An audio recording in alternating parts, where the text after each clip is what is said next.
الصبر بيبقى دايما اقوى. أصرص. من اهدى مكان في العالم. ارفع عليه تاني ولا بقى؟ ترفع انت كده، حمل على ايدك انت، على ايدك يا رجلي. ايوه كده عليها كانك شايل طفل. بص هو الطبيعي ما بيعملش كده، طبيعي متضايق من المصور بتاعك والله. والله معلش. اول مره اخاف.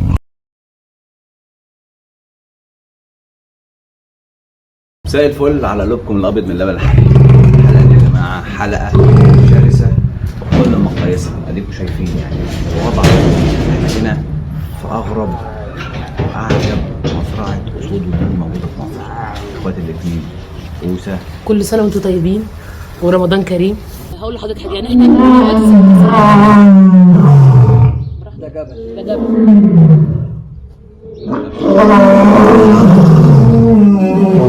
طبعا كده اتفرج بقى هم بيتكلموا بعض.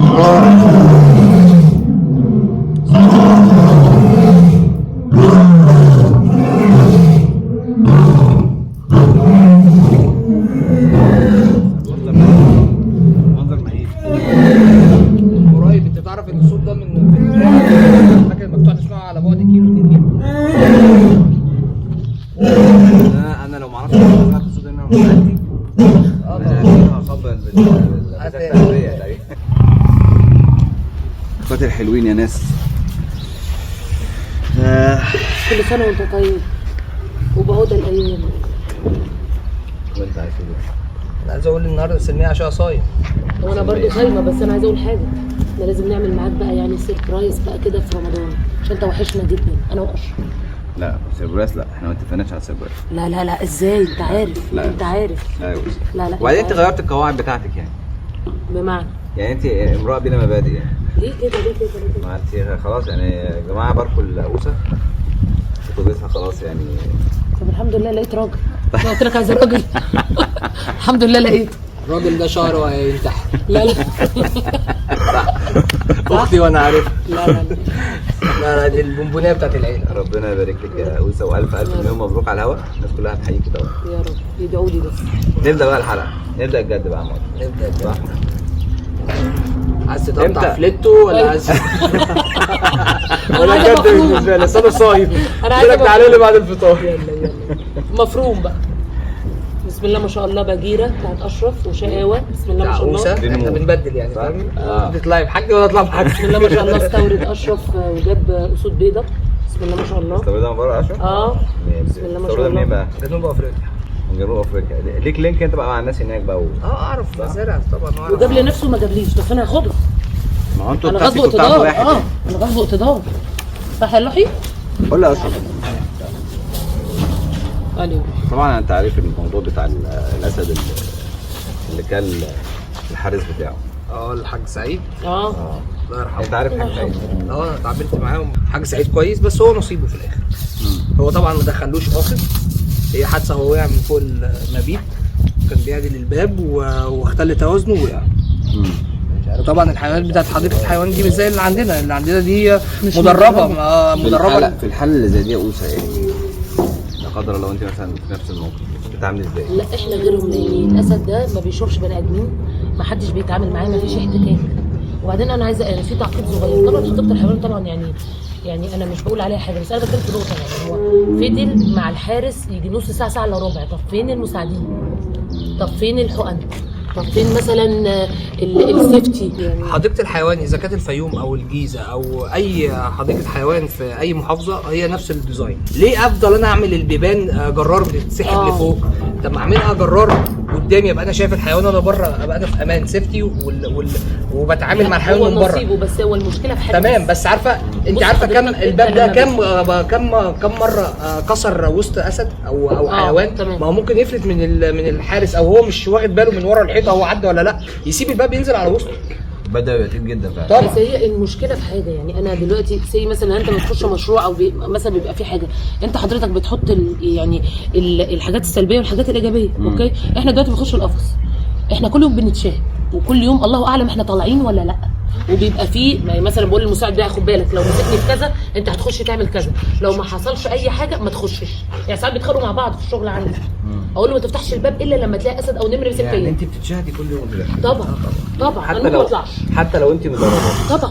طبعا اصل ده يعني معلش بس مش كلب. لا ده يعني كائن مفترس ربنا خلقه كده، كلمه كلش هو مفترس يا جماعه. تمام. ده بقى ما بيشوفش بني ادمين خالص. اوكي، مفيش احتكاك، مفيش اي حاجه. طب فين المساعدين لما حصل الموضوع ده؟ فين المساعدين؟ طب بيقول لي ما تقربش. النمر مش طايقه بيهجم عليه. بص انا تاني مره برجع. امتى اسد تعرضت لخطر حقيقي؟ الحمد لله. لا اكتر مره حسيتي فعلا انك انت يعني لا قدر الله مش تخرجي من القفص؟ لا هي مش مساله ما اخرجش بالقفص، انا كنت في الزقازيق. اوكي. وهنيجي لاشرف برضه طبعا في القصه بتاعته اللي هو المشهوره. اخطر مرحله عندنا موسم التزاوج بجد. انا اشرف عندي ما كانش لسه اتجوز. اشرف ده ولا اشرف ده؟ لا اشرف الاسد. هو اشرف الاسد.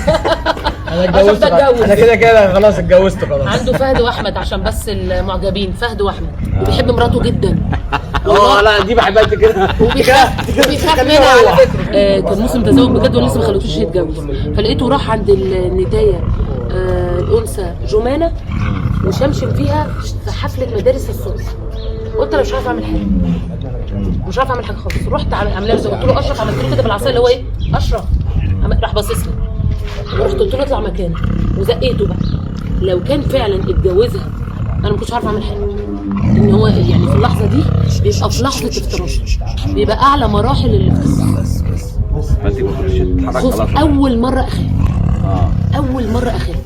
وكلمت اشرف بعد ما خلصت عمل كده، قال لي شيء طبيعي اصلا ما حصلش معايا قبل كده. يعني برنس اللي كان قبل كده ان انا التيم بتاعي كله يعني بنات واسد واحد بس. تمام. فبرنس طبعا بابا كان معلمه، كان عدى مراحل التزاوج. فطبعا اشرف لسه صغير 8 سنين. فمرحله التزاوج دلوقتي خلاص ابتدت ايه تبقى تشتغل معاه كويس جدا. مش ما اعرفش، بس الحمد لله ربنا الهمني ولميت الموضوع. بعدين على طول الحمد لله اتجوزت. يعني هو ما يفرقش عن اشرف اخويا. احنا برضه جوزنا اشرف بدري عشان يعني مراحل التزاوج عنده عاليه. انا بقى خلي بالك اللي عملته في الحقيقه بيحسنوا الناس اللي هم اتجوزوا. لا انت معاكي الموقف مفتوح ده. خلي بالك. فاكر الحلقه بتاعت المره اللي فاتت على دماغك؟ بص فاكر الحفله بتاعت مش طايق نفسي. الحفله اللي انت حفلتها عليا المره اللي فاتت؟ انا هم كانوا عايزين يحسنوا الناس اللي في العيله. ان شاء الله. هيفرقنا عندكم ده. بعدين انت لا انت وسيم والله. عشان كده عايزين يحسنوا الناس اللي بس شايف المناظر. ايه ده؟ يا راشد انت بتضحك عليا. لا انا بتكلم عليه هو. انا ده انا بقالي مناظر بتضحك. لا والله هو بيضحك عليك. ماشي. قول لي بقى انت جبل. بسم الله ما شاء الله. سبحان الله. وحش ما شاء الله. طبعا وحش. اسد الله. اسد الله. اللقطه بتاعتك الخطيره اللي احنا كنا عارفينها بقى بتاعت السكان هنعرضها على اللي كان دلوقتي. القديمه هي برضه كان بسبب فتره التزاوج. هي دي بس كانت مختلفه شويه. يعني كان اسد ونمر. انثى نمر اللي كانت طالبه التزاوج. وهو بيعشقها بيحبها. علوشي. علوشي. علوشي ده اخو جبل. هما الاثنين اخوات من بطن واحد. اللي هو الوراء. تمام. فهو برضه نفس موضوع التزاوج.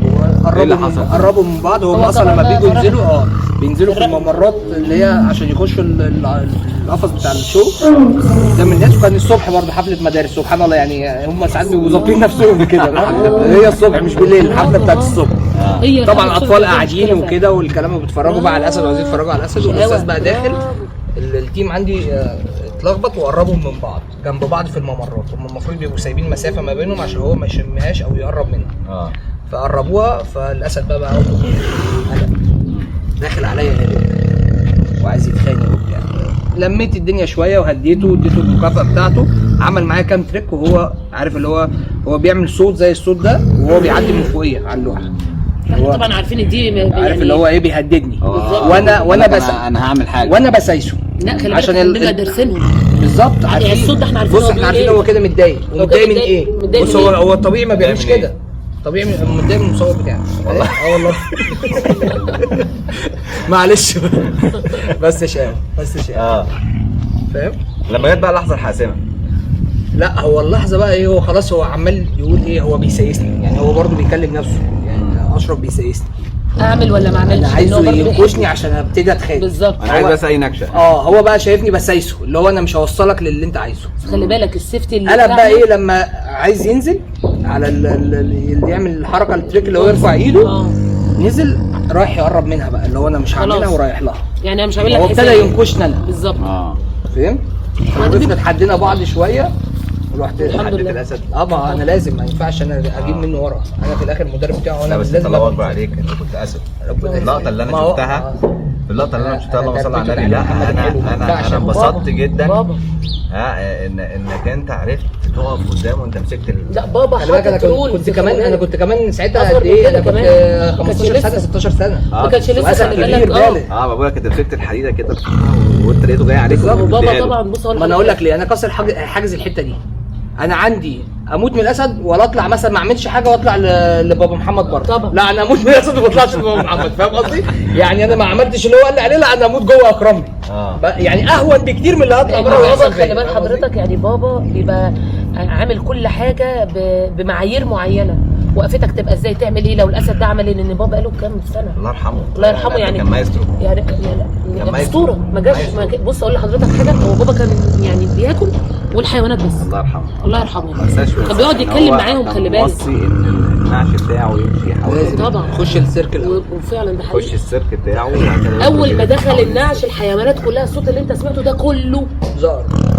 هم ليه طبعا حاسين بيه طبعا وشايفين طبعا. واليوم اللي بابا توفى فيه في انثى اسد اسمها لوبا، دي كانت بتاعته، ماتت في نفس اليوم. مات في نفس اليوم. او يعتبر ممكن في نفس الساعه الله كمان. يرحمه. يعني احنا سمعنا خبر بابا والرجاله كلمونا في السيركل، قلت انا لوبا مات. حلو قوي. ارفع عليه تاني بقى. ترفع انت كده، حمل على ايدك انت. شيل على ايدك يا رجلي. ايوه شيل عليها كانك شايل طفل. يلا اشرف. يلا استنى. انا دايس. لف، خليك بالجنب. ايوه كده لا لا كده. العكس العكس العكس. وشك عندي. ايوه كده. ايوه. ايه الحياه ده؟ انا ابيض. بص يا عم كان هيوضعني. بص عشان انت شايلها مش مرتاح. بص يا محمد، انت شايلها مش مرتاح. ما انت شايلها مش مرتاح، انت بتلعب. هي هو وقع على المايك على بص فكره. اهو. وقع على المايك يا جو. مايك هو لا بص انا طب هات قدام شويه عشان انا نسمعك. مريحها. انا ماشي. مريحها. خليه معاك، خلي كده. ناخده معانا واحنا ماشيين. خليه معاك ناخده معانا واحنا ماشيين. يلا اشرف. كده بالسهل. يلا. انا مش بالسايب فعلا. يلا. من اهدى مكان في العالم ايه؟ العكس كده؟ العكس. ايوه كده. صوتك بعيد قوي. ما تجيب له مايك طيب. اهو عشان ايديها. مش عايز اصور انا اللقطه دي. مش عايز اصور اللقطه دي والله.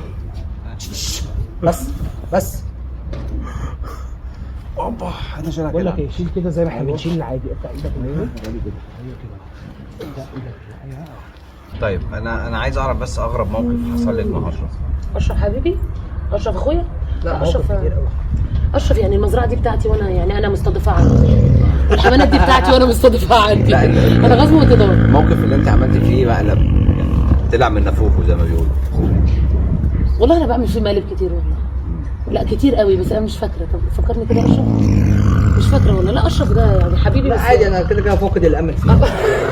بخش اصلا اول ما بيشوف رقمي في اي شغل يعني بتكلمني بتقول لي مثلا ايه، انا أشرف. خلصت شغلي وراجع على المزرعه. اقول لها طب ما تطولي شويه، ابعت لك فلوس تشتغلوا على حسابي كمان. انا اللي هو لا بس ما استغناش عنه يعني. طبعا. حبيبي يعني ربنا يحفظه يا رب. العروسه بتاعتنا. ايوه لا العروسه. ألف مبروك يا أستاذ.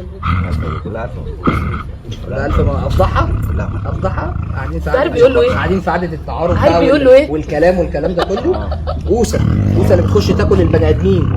انت إله قاعده إلا عامله كده وحاطه طب هعمل إيه بقى عشان حاطه يرضي؟ روج. انت حاطه روج. ده انا اقول مبروك بقى. قاعده وعامله لي كده. طب هعمل ايه؟ ما انا لو عارف كلمت دلوقتي مش لا هيرضى. مين دي اللي قاعده كده؟ مش بوسه هيرضى. لو مش قاعده كده ولا جايباك من كده يبقى مش قوسه يعني. انت قاعده عامله كده. قلت له ده انت مش فاهم حاجه، ده انت هتاكل ضرب بعد كده. عايز اقول له انت هتاكل ضرب بعد الجواز. انت عارف احنا بعد اول ما دخلنا قالت لي ايه؟ قالت لي فتحي بص بقول لك ايه بقى، انا مش هحط روج اصلا عشان خاطر احنا في رمضان. وحاطط روج بقى عادي جدا. لا ده زد ده مش اه اتفضل. بقول لك قاعده في نرجع تاني خطوتين. تمام. شفت مين بقى طلع مسرح؟ عشان قالت لي قبل الحلقه انا هطلعك مسرح. لا هي طلعتك. كده الله يسلمك. ايوه ولد هو مش طايق الكاميرا ومش طايق بابا المصور. بابا هو انتوا تعرفوا بعض؟ اول مره اشوفه. بس نرجع تاني بقى خطوتين لورا. الحادث المأساوي اللي هو بتاع سعيد. امتى اسد يوصل للمرحله دي؟ ازاي الاسد يوصل فعلا لمرحله ان هو ايه يعني؟ لا هو الاسد هو اللي هناك اسد لو جعان او شبعان ممكن ياكل، اسد طيور، ممكن لا، يفترس. ما هو اسد طيور. لا بالعكس، مفيش احتكاك. هو ما تعودش يشوف إن حد بني يخش آدمين. له. بيشوفهم من بره. يطبطب اي حاجه عليه. بتخش لي انا باكلها. يعني لما اللي بيخش له الاكل بتاعه، فهو اصلا عمره ما اتعود عم سعيد حتى لو الحارس بتاعه يخش له مفيش او احتكاك. او صوت، حتى لا لو اكله 40 سنه ملهاش علاقه ملهاش بالاكل. علاقه. الغريزه بتاعته افتراء. ما انا هقول لحضرتك حاجه، احنا بنبني شخصيته. يعني دلوقتي وهو صغير كده ممكن يتعامل مع الاطفال. بص بيعمل الصوت ازاي. بص هو مش اشرف مدربه يتعامل مع الاطفال. وانا بقول اول مره اشوفه بيعمل كده، بس هو مش بياخد الاكشن اللي هو يجي. بص هو بره وحوالينا دي فصيله اشرس من الاسود، ومع ذلك طبعا واسرع. فاهمني يا فندم؟ الاسد او اللي بيبقى في الغابه او في حديقه الحيوان مفيش احتكاك. اللي في الغابه بيعمل ايه؟ بيطلع يصطاد ياكل ويرجع تاني. شكرا. عشان كده ده اللي حصل مع عم سعيد الله يرحمه. طبعا احنا اللي بنديهم هو بقى دخله لاول مره يشوفه. وكمان يعني دخله يقال يعني، هم وقع. قالوا لا، هو لما وقع كمان اغمى عليه. غير هو أغمى حتى كمان عليه. ما دافعش بقاله عن قد إيه؟ نفسه، خلاص هو بقى قدامه. هيدافع على لا، ايه؟ والله ده تخفيف من عند ربنا. فين المساعدين؟ معلش ما تزعلش لا مني. خلاص هو القدر حق. هو القدر خلاص، بس هو برضه لازم يبقى فيه تجهيزات. انا بقول لك لازم يبقى فيه خراطيم سيف. الميه، اي ماشي الضغط العالي، بالظبط. سلاح ناري، بالظبط لازم بالظبط. بس سلاح هو ناري. حقن على الاقل. هو القدر كان كتبه وربنا خفف عليه لقاء. الله يرحمه، هو شهيد خلي بالك. انا قلت الله يرحمه طبعا. ان هو وقع واغمى عليه فما حسش باللي حصل فيه. خلي بالك انا متضايق اللي هم موتوا الاسد. ما هو ده بالظبط، روح هو ماله؟ هو برضه الاسد مش هو ماله؟ غلطان في حاجه. لا، ملوش في ذنب. ناس فعلا لما عملت مداخله هاجموني. حق الراجل ده حقه من مين؟ انتوا عايزين حقه من مين؟ صحيح هياخدوا حقه من من مين؟ مين؟ حيوان ممكن من مفترس؟ الاهمال مثلا. اوكي، مش الحيوان بقى. ومش الاهمال دلوقتي، مش الإهمال هو دلوقتي. الاهمال ممكن نقول من قبل كده من قبل كده. او عايز اغير. نرجع 3 خطوات ورا. نرجع تاني 3 خطوات. نرجع 3 خطوات بقى غير عم سعيد. الله يرحمه. الله يرحمه. كان مين السبب؟ يعني قول لي تاني. الحب. الحب. الايه؟ الحب ده الحب. الحب. على ايه؟ انا مش فاهم. والاسد سلطان يا حبيبي. الاسد سلطان. الحب. الله يرحمه. الحب. ما هو بص اي موضوع تتهم مين في انت واحده في الوقت ست ده؟ نتهم مين؟ لازم يخلص بكده. مش عبوسه بقى. مش تقول ما عروسه. هو سلطان برضه فتره تزاوج فترة تزاوج. والانثى، وجدي وقف قدامه وسلك ما بين الاسدين زي ما برضه اشرف عمل. بسبب واحده. برضه بسبب خد بالك انت وقفت في نفس الهدف. ايوه نفس ايوه انا بقول لك الحمد هو لله، اهو. بس الحمد لله وأوسى مع اشرف في نفس نفس الموقف. اصل دي اخطر حاجه كمان. دي اخطر حاجه. كان بيبقى فعلا يعني اعلى درجات الافتراس. تاني حاجه خلي بالك بتمنعه. وده انت اخطر حاجه عشان احنا بنشغل ميكس اسود وولاد وبنات في قفص. بالظبط، وده غلط. ده خطر. طب وليه تعملوا كده؟ ما هو عشان انت بتشغل اناث بس. هي بتشغل بص ذكور هي بس. كده كده المهنه خطر. الذكور ممكن تتخانق مع الذكور. طبعا. ما هو هم اتخانقوا مع بعض على مين هيكسب على ليه حق العنصر. التزاوج. بالظبط. مين اللي هيبقى المهيمن، فهمت. مين الليدر. فاهم قصدي؟ ما هم لازم. يعني انت هنا في الحادثه بتاعت عم محمد الحلو الله يرحمه كان الحب هو المتهم، صح؟ لكن انتوا ما بادرتوش ان انتوا بقى تموتوا الاسد نفسه سلطان او حتى بعد الشر لو اتعورنا ولا حاجه. طب انا اتعورت قبل كده، هموت الاسد او النمر؟ يعني ده ايه ده؟ لا طبعا. انا بص هي دي غريزه في الانسان. اللي هو ايه؟ دافع عن نفسك. بس انت عارف ان هو بالظبط. هو مش قصده، هو كائن مفترس انت بتتعامل معاه على اساس هتقدر كده. تتعامل معاه اوكي، مش هتقدر خلاص. بص انا اتعاملت معاك، انا بقول لك ايه، انا شرير مثلا، او انا مثلا خطر، فانت هتتعامل معايا على الاساس ده. يوم ما يحصل لك حاجه انا كده قايل لك منبهك. اول حاجه دي خطر. هو حيوان مفترس. تدرس سيكولوجيه الحيوان بالزبط. وتعرف، لان خلي بال حضرتك لما بيكبر شخصيته بتتغير، اسلوبه بيتغير. خلي بال حضرتك بيحبك وكل حاجه، بس هو خلاص. يعني الاسد اشرف عندي مثلا خلاص ربيت راجل، عايزه مني ايه؟ خلي بالك زي الابن ومامته. بالظبط كده. لما بيكبر انا كبرت، انا ما حدش مش ماشي عارف كلام إيه، عليا مثلا. فاهم قصدي؟ فاهم قصدي؟ تعمل ايه بقى انت في اللحظه؟ اعمل ايه في ايه؟ مع فهد لما يطلع يقول لك انا كبرت. لا كده مش هيقدر يقول كده طبعا. لا ده بيموت في فهد، ده فهد بيثبته. هو الصراحه بيثبت. لا ما انا بقول لك، ما هو كده يضحك عليك بالكلمتين. يا لهوي هو بيضحك عليا من دلوقتي اصلا. بقول لك يضحك عليك بالكلمتين. طبعا برجع بقى يعني تعليمات بابا الله يرحمه، برجع لها طبعا لان بابا يعني الحمد لله. تعملي فلاش باك.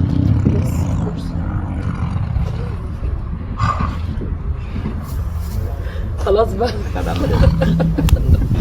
ده بيقول له امبارح في التليفون ايه؟ فكر راجع نفسك. قلت له اشرف انا جبت فستان، قال له انت هتجيب كفنك يا حبيبي. تخيل انا بقى بص لما كنت اصل برضه مفيش راجل بيحب يجي على راجل فاهم؟ لازم نبقى ايد واحده. لا بس هو حد محترم بصراحه. النمر بيبقى دايما اقوى. اشرس اشرس واسرع. تحبي تشتغل اكتر مع الاسد ولا النمر؟ وانت برضه يعني كل واحد بقى يجاوب برايه ولا؟ لا انا عادي بس انت انا تحبي لا لازم تختاري حاجه، مفيش اوبشن الاثنين، تختاري حاجه. لا الاسود. الاسود انت اشرف. يعني بص النمور شكلها حلو كل حاجه بس انا برضو احب الاسود. الاسود اذكى اكتر. تعرف اشرف الاسد تعرف ان انا لما ركزت في ملامح وشك كتير قوي بيقول لي معايا. كده كتير بيقول لي كنت كده واقف جنب الاسد تحس ان الاسد بهت عليك. ايوه لا فاهم ما شاء الله. وانا برضو النمور بهدت عليا شويه. خلي بالك هي كمان دي دراسه. خلي بالك اللي بيقول لك اللي بيربي حيوان لا بيطبع بطبعه معلش انا اسف. بياخد ملامحه شويه. لا انا اعترض، عارف ليه؟ لان الاسود والنمور كانت عندنا في البيت فماما توحمت. لا انا بقول عامه اللي بيربي بقى كلب قطه دي دراسه اصلا. لا هو كل ما هناك ان هم بيبقوا عندنا في البيت. ده انا بتكلم على الشكل. الشكل عندنا في البيت ماما بتكلم حامل على- وشايفاه 24 ساعه في البيت يعني يطلع ايه؟ اه وبعدين جينات يا فندم. ما هي ماما قريبه بابا خلي بالك. والله. امال ايه؟ ما هي مامتي تبقى جدتها محاسن الحب تبقى بنت عم بابا. عشان كده. امال احنا بسم الله ما شاء الله انت جاي واحد. صح. الواحد بيتوحم يعني الطبيعي، الانسان 100 طبيعي بيتوحم على فراوله على يعني شوف الكلام. يعني 100% عيله الحلو. طب وهل مامتك بقى كلت الاسد ماما؟ لما توحمت ولا عشان بس نبقى فاهمين؟ لا بجد. يا جماعه. إيه يا جماعة ده؟ سكتي له يعني. اخويا حبيبي عشان عروسه مش قادره اتكلم. لا هي عايزه تعدي اليوم بتاع عشان انت في يوم عندك هو المفروض يقف فيه ها. انا اللي هقرا. بص انا اللي هحط ايدي كده واقول له بقول لك ايه. طب مين هنا الحلقه؟ عروسه وانت وراك. شوف بقى انت عايز تقول ايه في نهايه الحلقه وبعد كده بقى اتفضل. وانا هندي كل سنه وانتم طيبين وانا كنت مبسوطه معاكم جدا ورمضان كريم. تقليديه قوي. امال هعمل ايه؟ يعني اعمل ايه؟ طب قول لي اقول ايه وانا اقول ايه؟ لا قول يا ماليش دعوه محدش شغال تاني. طب قول بجد. لا والله محدش شغال تاني. هنقعد نص ساعه هنبات هنا بقى. ايه بقى؟ تعمل لنا. طب قول انت عشان خد اشرف الاول وانا اقول يلا. طبعا انا يعني عني الحلقه اقول ايه. انا على طول مع المبدع ده. هو الصراحه اي سكريبت اي حاجه بيعملها او اي حلقه بيبقى هو بيبقى بيرتجل وهو قاعد كده. خلي بالك الصراحه بيخلي اي ضيف معاه يعني بيجيب اللي جواه. يعني لا ويطلع معاه في نفس الليفل اللي هو عايزه. فطبعا ده نجاح طبعا كبير وانا بشهد بيه يا محمد والله ومن نجاح لنجاح. واقول لكم كل سنه وانتم طيبين من اهدى مكان في مصر. الله من اهدى مكان في مصر. محمد هندي هيشاور لك. ايوه صح كده. العيله بتاعت الحلو دي هي عيله حلوه قوي. يعني هي عيله حلوه فوق ما تتخيلوا. انتوا ما تعرفوهمش لان انا عاشرتهم. لما عاشرتهم عاشرت اشرف وعاشرت لوبا وعاشرت اوسه بص تحس ان هما الثلاثي بتوع اهرامات مصر. خوف وخفرع ومنقرة. حلو منقرة؟ اشمعنى انا منكر؟ عارف ان ليه يا حبيبي؟ تمام يعني رتبوها انتوا زي ما انتوا عايزين. خليك ابو لول. في شبه بص نفس المراخير. شفت بعرف اخد حقي برضه. تمام. بعرف اخد حقي. خلصت كده. ربنا يستر بقى يعني بعد ما نخلص الحلقه دي هنشوف احنا هنعمل ايه مع بعضينا. لكن هم يعني عيله الحلو هم حلوين قوي. حلوين بزياده وحلاوتهم سكر زياده. كل سنه وانتم طيبين. اشوفكم في حلقه جديده ان شاء الله مع فتحي شو. السلام عليكم.